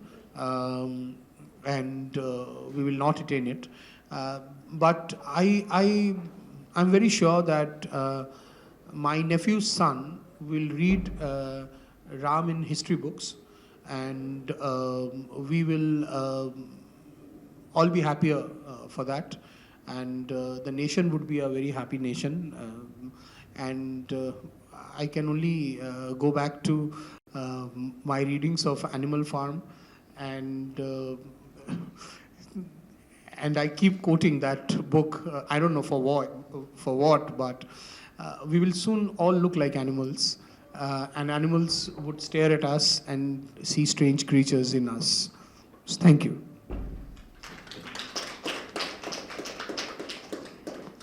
Acha, the snacks have been served. I think we can all have the snacks because it's hot and you should take it. Because if it gets cold, it will get cold like journalism, very cold. Bottle sir is missing. No, he's there. And we can have this. Bottle sir is missing the snack, but he can have a look at our snacks and feel a virtuality. I'll send the bill. Acha, send the bill, yeah. Okay. And ask questions. I should not be the one to ask first questions. The questions should come from other people. And please do ask questions or comments or clarifications from the speakers, including Professor Botobal. While talking to Professor Botobal, you need a microphone, that's all. Hello. Very insightful conversation. And but I would like to say something that when we are talking about media credibility, we should talk about that how amount of trauma the working journalists every day they are facing because of the mistrust amongst the public. Because right now the public or the general people, I'm talking about the below 21, they are not reading any kind of newspapers, they are not watching television also, and as well as we are following the uses and gratifications theory that the media users, they are using media according to their gratifications and satisfactions, so the people are not watching good content also. So the whole media industry as well as the working journalists, each and every day they are facing the trauma, they are trolled, they are people, they are the victim of the bullying, and as well as they are losing their jobs inside the office, inside the house. They are making something and something is broadcasted, and we all know that in India already the TRP system, it has been scrapped out because of the manipulation of news and the total chaotic situation. The journalist, the ground level journalist, because their boss, they are running after to get the government advertisement. They are corporate houses, they are to get the patronization from government. They are actually like working as the lapdog of the government, each and every level, maybe in central, maybe in state. So the amount of trauma, when we are talking about the credibility, the amount of trauma and as well as they are facing every day, especially the ground level journalists and mid level journalists, they are scared, they are losing their job, and they are like right now they are not interested to associate it with these professions. So this is very alarming, and I think that we should discuss on this matter. Uttam da. না না আমি দিতে চাইছি microphone না নিলে না ওরা শুনতে পাবে না। Well, I mean, this is a question which I think is pertinent today, at least to me. And that is, you see, you people are the specialists in the field. You are journalists, working journalists, former journalists, someone who are in the blood of the profession, let us say. My question is, I would like to know something about the audience, because you see the consumer of the news. This is an aspect which I didn't hear much in whatever discourses I heard just now. Neither from you, sir, nor from the earlier speakers. And, let us not forget that ultimately is the consumer who consumes the product that you are manufacturing, creating, making. So maybe it's time that we should look at this other hidden aspect, which I feel as a consumer of news myself has been left out of this discourse. Your reaction, sir? I think I did address this question because I said that, are we talking about the credibility of the media or the credibility of the consumer? The media consumers are people like you, the professionals, educated guys who read the newspapers, and less educated guys who watch television, right? And we are catering to what they want. The entire justification for focusing on entertainment, on gossip, on sensationalism, on negativism, on everything is justified by telling the journalist that this is what people want. This is what people want. They want titillation. They don't want information. They want to be, us to pander to the lowliest taste. And that is why, you should pander to it, And that is responsible for the standards that has been set. The audience, the consumers, they are not willing to pay for the news. They are not willing to pay, for the newspapers.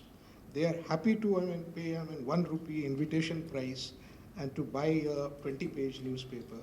They are happy to pay 150 rupees for a cup of coffee in Starbucks, but they won't pay 10 rupees for the newspaper. So that is the explanation. That is the explanation why the media today is where it is. You see, the New York Times, it is very expensive. It is an extensive newspaper with 150 odd pages every day. On Sundays, they carry 300 odd pages. You have to carry it in a plastic bag, right? But what credibility does the New York Times have? The New York Times also has no credibility. We grew up thinking of the BBC as the most credible organization. Today, what is happening in Gaza, and you see the BBC coverage, you know that it's not credible. Because there are alternative sources of news. If you watch Al Jazeera, if you are following social media, if you are following Arab news sources, you know that yes, there are people who are questioning it. There are newspapers in Israel. There is a newspaper called Haaretz, which is published from Israel, and it's a left-wing newspaper which is questioning Benjamin Netanyahu every day. But you don't get it. You see, I am reminded of what Amartya Sen once told me in Calcutta. He said that every time I come to India, I miss international news. So I said, how is that? We do carry international news. He said, no, every newspaper carries the same news because you rely on Western news agencies. So whatever AP, AFP is serving you, you are publishing it. So, but that is not news. I said, what is news? He says, in today's age, you have access to so many different sources that you should be able to sort of sift facts and create news. Dish us, give us something that we don't know. And I thought about it. I actually started studying this, and I realized that he was right? But we didn't have the time. We didn't have the time, we didn't have the resources, we didn't have the manpower to actually provide the real international news that people like Amartya Sen would read. And this has been a dilemma for an editor like us. Because who do we cater to? Do we cater to Amartya Sen? Or do we cater to the air hostess? Do we cater to a house school graduate? Do we cater to a school teacher? Do we cater to the shopkeeper? Who do we cater to? You are talking about the consumer. But 1 year I spent in a Hindi newspaper in Chandigarh, Dainik Bhaskar. And in Dainik Bhaskar, it was a brilliant organization, huge organization, very different from English newspapers and so on. I enjoyed my stint there. But the culture was very different. And there was a period up to Mohalaya, when the Navratri starts, when people start fasting in North India, they call it Shraddh in North India. When they are remembering ancestors and so on and so forth, this is Shraddh. And that is the time when nothing, no auspicious thing is done there at that time. Nobody buys gold during Shraddh. Nobody buys expensive consumer goods during, I'm so sorry. Nobody buys expensive consumer goods. Nobody invests in property during Shraddh and so on, right? And those 15 days every year, the newspapers would be starved of advertisements, because no shopkeeper would advertise, no gold dealer, jewelry shop will advertise.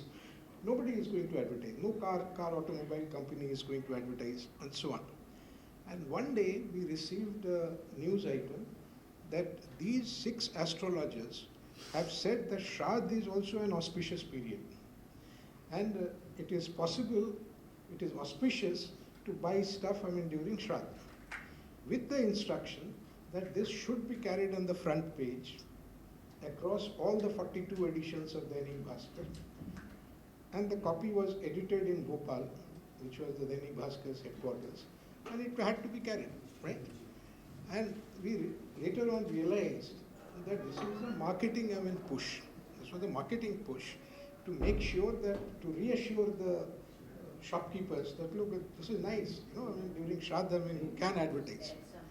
So that is the consumer. That is the consumer who is dictating what we want.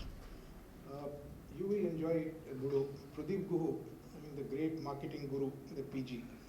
He once, rebuked me in Calcutta because I had carried an anchor story on the front page on prison reforms. And PG asked me that, what are you doing? Why did you carry this story? So I said, what happened? He said, do you think, Times of India will be read by prisoners? Do you think, you are catering to the prisoners? So if prisoners are not going to read, if the jailbirds are not going to read the Times of India, what is the point in carrying a news item on prisons?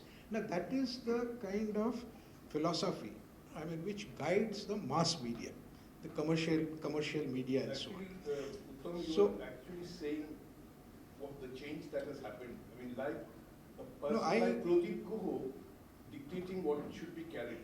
It was never happened in the older times when Dilip Padgarkar was there. No, it happened all the time. I differ there. I think this happened all the time, even when we were younger. It was a market which dictated the content. The content was, yes, I always say that when I worked in smaller newspapers, I was more responsible, more independent, more, bolder perhaps. And as I climbed up the ladder, I couldn't do that because there were compulsions, political pressure, there was commercial pressure, there was management pressure, there was pressure of the advertisement department. So who do you cater to? Yeah, Uttam is the storehouse of The managing director. Professor Botubal, do you have any reply to the question asked? Just one thing, Rakesh, before you start. The managing director of a media outlet, one day, told us that the editors should be responsible for political advertisements. And political advertisements on certain days of the year should be the responsibility of the editor. And the editor should negotiate, advertisements with the state governments, with the chief ministers, with the ministers and the MLAs, right? And when after the meeting I went and joined issues with him, the managing director told me that aren't the editors paid? Don't the editors get their salary? And if the editors are getting their salary from the organization, isn't the organization's economic well-being their responsibility as well? What do you tell the managing director? I just want to add one thing. From today's discussion, I felt that media is helpless. The only helpless organ, most helpless institution in India probably is media and journalists. They have no recourse. So please add this. I need to exercise my right to reply. Aye, of course, you will reply. Let Professor Botubal reply first. My students, let me introduce Acha. each one of them. Number them. Amit is doing Masters in Political Science. Deshan is doing International Studies. Hemant is doing Labor Studies, and we have Krishan doing Masters, and Sopat is slightly on the corner doing Arts and Aesthetics. So they have come for the class, and we converted the class into your class, Professor Bhatto. Okay, the question that was raised and very nicely Uttam had actually created the entire kind of large canopy. I thought I was actually discussing that Uttam, this is in relation but not any contradiction with anything that was said. But I was trying to historically contextualize for my own students that there are two kinds of media and two kinds of politics and economics emerging out of those media. One is a print which came in the 16th century, and all our politics, nationalism, communist, left, was all based on that print. And print needed a finality and a credibility of a different type. On the other hand, the other kind of politics has emerged of late is based on whatever the other media was talking about, the orality, the rituals, the sound of gossip and rumors, and this has created enormous amount of different kind of a polity. Now, when Jan proposed that people believe, millions of people believe in certain things, and therefore your Times of India policy should be geared to that. He was actually channelizing the print into the politics which is emerging from the other kind of thing, and that creates a mental kind of cognitive dissonance for us. Now, it is in this context, therefore, the question of being threatened, the print media journalists getting threatened of their future prospects and everything is really real. But it's not. It is not just in the political domain that is this reality manifested.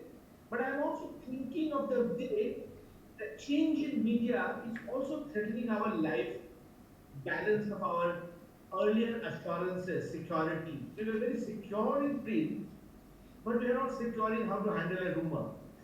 Because we have not developed the kind of credible institutions, the credibility filter, the blinker, anything of that kind. So that the society has to evolve to that level. Rumors also float in Romania, rumors also float in England, they're all floating. The third element that the lady pointed out is a very important about the young professionals being threatened. Uttanda, you know the last 10, I think from 2000 onwards, a lot of young journalists are writing, copy, editing the op-ed page and all. We were constantly in touch. Quite often I was posting editorials for many of these newspapers, They would say, Rakesh, why don't you write this? But suddenly, the entire thing has changed. Because now the editors are engineers. They are hired for their engineering skills, Hindustan Times being the prime example, and not because and all these thinking, reflecting, conscientious young or old editors or editorial staff are in completely disarray. They have been moved here and there. They're no longer in editorial page because it is also a kind of surveying. So it is in this context of technologizing the media that the new kind of politics also could have its way. Easier than it thought it would. So this is in this context, therefore, the threat is not merely the political, but threat is inside also, as Purushi Baba was talking about in the economic front. But there are other kind of threats that have changed the course of media. I can give you hundreds of anecdotes, but this is where I feel we have to locate the problem somewhere across the country. Thank you so much. Any Rakesh, other question? I can't No, resist. let me just ask whether there are any other questions. I just wanted to add something to what was being said. Though the example is very... It's more like an open question to all of you, and I would expect a very honest reply. Supposing one Bengali channel at around 8 in the evening showed Shobhon Boishakhi singing competition and dancing, and another channel at the same time showed a Jadavpur University engineer who had developed a new mechanism for eco-farming in the wetlands of around Newtown. Which one would get more eyeballs? So we get what we want. Means a consumer, like as much as we say that the television gives us this, we are also encouraging them to give that to us, because if Shobhan Boishakhi and their rom-com on television can get you a majority of the eyeballs, they would. Why not others would follow? They would. This guy from Jadavpur University would be like a blink. He'll be gone. It's like a glitch in the time. So all other channels would show more of such rom-coms because they have to sell. Again, it's the economics, and the ads would only flow in if people are watching you. So this is a catch-22 situation. Where do you go? The No, consumers there contribute to will the always downfall. be a diversity in the sense that most people, some people like this, some people We like will be that. the glitch in Right. the But the timeline. point is that if most people like to see the song and dance of oxen and bulls, that's the problematic part. Yeah, that's what I'm That saying. is the problem. No, but I think in case of selective journalism that now it is being consumed in a way, we are not completely dependent on the television or the time period, so to say, because we have the content on our phone and we can watch whatever we want to watch. So That's urban area though, where server connectivity works. Yeah. Not We are in not, the Yeah. we are discounting a major part of India. true. Yeah. Connecting But then wave connectivity has when to you work. are talking about the kind of audience that is there at a particular place, why will they watch? Why will they? When the competition is with the primetime soap serials. But that They are is not true in North competing with America one also. another only. They are also competing with the channels. Those are BBC channels. yeah the channels No, that are but this is producing not the soaps India and- alone. North America also, people don't watch CBC, NBC coverage, but watch soap operas. They are the ones. That's the point. Yeah. I mean, you sell what is sellable. So So, Mani, the problem is also. No, but the more serious question, I mean, whichever profession or occupation we actually address, if we keep saying that this is happening because we are afraid, like if the teachers say that we are afraid that the students, if we teach more than 7, because 7 questions are coming in the exam, if we teach more than 7, they are going to get at us. But if we are scared, running scared, whichever profession, then it will happen, we are enslaving the whole situation, and then there will be rightist regimes. We are in a rightist regime, semi-fascist regime, because India is plural, so full fascism hasn't been able to develop. But we are in a semi-fascist rightist regime, but if we say that we are afraid, any profession, I'm not excluding teaching, journalism, anything that deals with people, interact with people, then it would be a problem. We cannot indulge into that problem seriously. We have to be conscious enough to protest. no, I think it is a problem. It will not. It's be a problem, but if we are It afraid, is already a problem. It is a problem, but if we all are afraid, there will be no protest. It will be general slavery of the masses. But isn't that what it is? We are not, only not India, we are part of a global phenomenon. Global phenomenon. And generally, the globe is tilting heavily towards the right. Yeah, for now. But at some point of time, globe will be getting out of right. Yes. Once again, you see the tilt towards the right. This is something which we are now replicating, but something which had occurred maybe 20, 30 years back. About 30 years back. Ronald Reagan, for example. Reagan. We are almost in the middle of it. Yeah. It has not started now. In a way, it's a phase. Because it has to come out of the rightist regime positively. But this generation may not be alive, but that has to happen. Rightist regime cannot continue, then Hitler would have continued. No, once again, you see, I think that's Yeah. an oversimplification. Yeah. The reason is simple. If you think of dictatorships, Hitlerite nations, North Korea is still flourishing. China is still flourishing and burgeoning forth. But China has changed a lot And internally. of course it has, but despite the fact it is certainly a very centrist government that they have. Centrist government, yeah. And these are issues which are already there. It's good to be optimistic. Well, that is all we have. Maybe. That is all we have. Other than if we are all pessimists, then we won't be able to talk at all in defiance. We'll all accept. So journalists, I understand the pressure therein, but there has to be, think of those 2 journalists regarding Nixon. Yeah, but that is a, That is an past exception. era. And also an exception. Deep throat is I no don't longer think so. possible today. You mean present era are more actually oppressing. That's what See, means. the problem is not, Uttamda, correct me if I'm wrong. we have so much of counter deep throats today that a deep throat won't matter anymore. Means you give a phone tapping, you will get 10 more phone tappings. Means I mean, you won't trust the deep throat. exactly. The trust factor is completely gone. Means there is nothing. That was the point in the beginning. You have to have that iota, that semblance of trust remaining. That fabric is completely been taken off. Confidence. Yeah. So, If you take some of the social scientists, they said we are in post-trust and post-truth. There is nothing like that. Liquid modernity, so everything is liquid. A provocative statement, make a provocative statement. Today, the younger generation, they don't trust their parents. yeah, Today, the teachers are not trusted by many of the students. most of the students.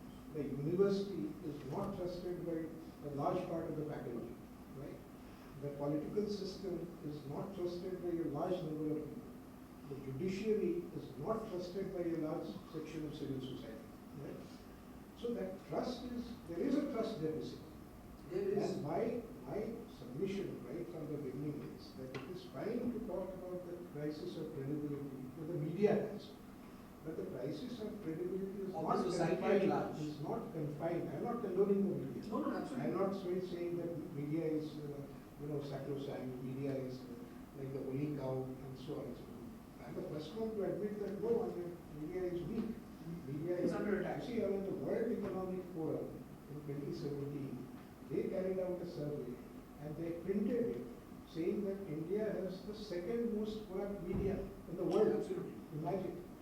The capitalists of sitting there in the World Economic Forum, they are making a subjective judgment.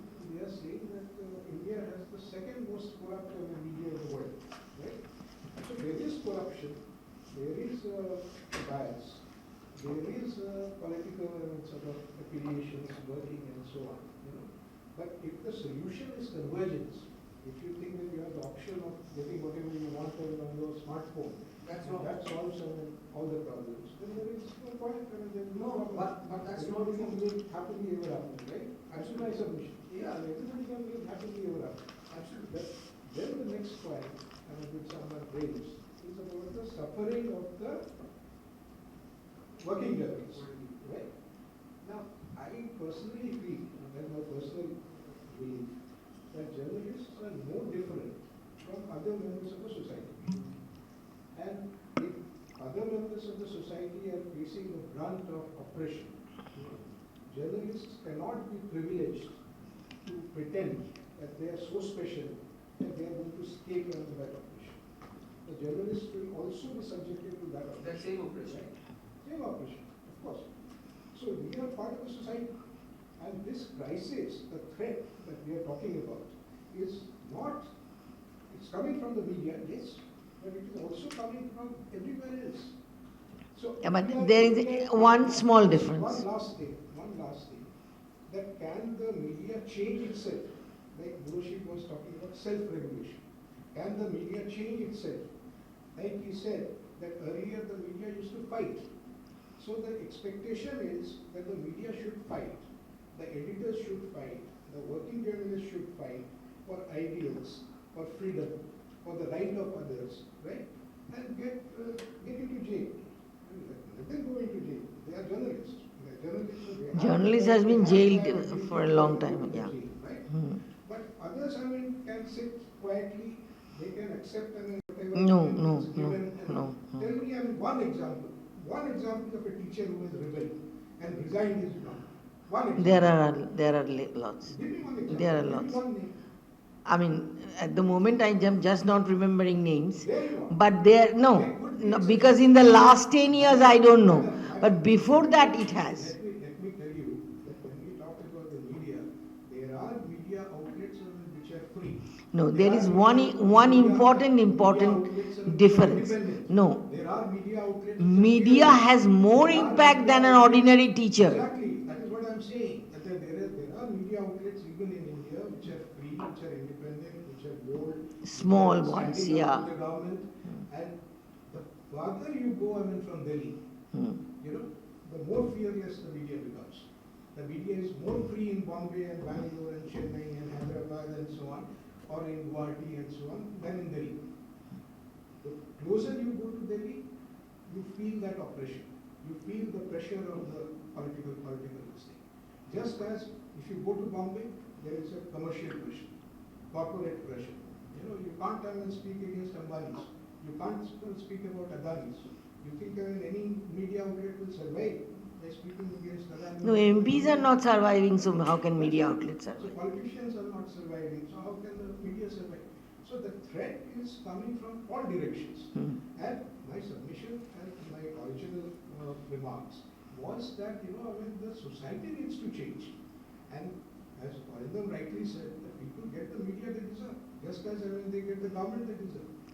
The problem is society as a whole cannot start changing like that.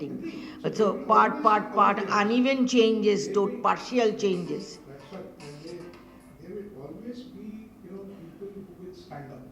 There will always be people who will stand up and fight. But if you talk about the media as an institution, I think that's not going to work. Means I think. No, just remember, Jogendra Jadhav was fired from JNU in the last decade. What I think. He was fired from JNU. What I think is. Large number of people are getting fired right In now. JNU, large number of people are getting fired. Yeah. In United States, in Europe, large number of journalists have lost their jobs. Not only that, JNU has actually demolished the historical studies library.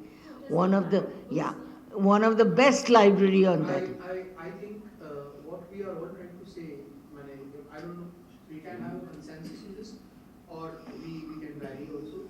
I think media, the template of media that we show today is actually the template of the society. Because it reflects. A media cannot be like a satellite to a society. It can't be. No, media is not separated from society. It has to be an integral Part of it, the society. So what you see in the media is what is actually the general reflection of the society. We as a society are in deep crisis. Crisis. But we are enjoying it. We are enjoying. That's the reason a couple of channels have the highest viewership, despite being the loudest, and the quietest are getting quieter till the point they will not be heard anymore. So this distance will always grow till there is a point of time the elasticity will be no more and will snap off. Till, as they used to say, the contradictions are maturing enough to give it way, or whatever way we want to think about it. So it's a phase of, it's generally Marxists would have said, classical ones, it's a phase of capitalism, it's high now, it will come down, Lorentz curve, it will come down, the rightist will come down, because the economy has already shown tremendous wounds. France is under real economic understanding. I'm sorry, Most of the... You don't have to go that far. January 7 is Bangladesh's election. Right. Look what is happening in that country.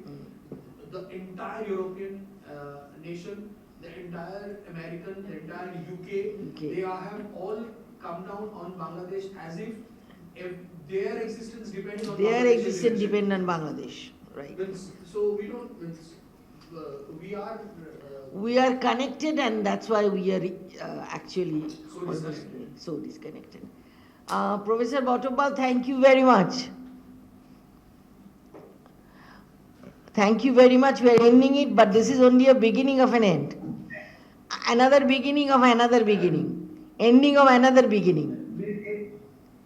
That's true, and actually my students too were listening carefully and trying to, this is the diverse discipline, and I think they had some kind of feel of what the discussion on media is happening across the country.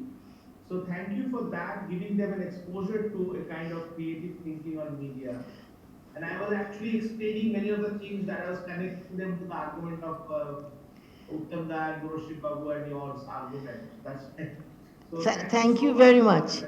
Thank you very much that your students were included, because they are the future. On behalf of you, Professor Bhadra. Thank you. Thank you very much. I am very surprised and pleasantly surprised, but you still remember me from the Ambedkar seminar.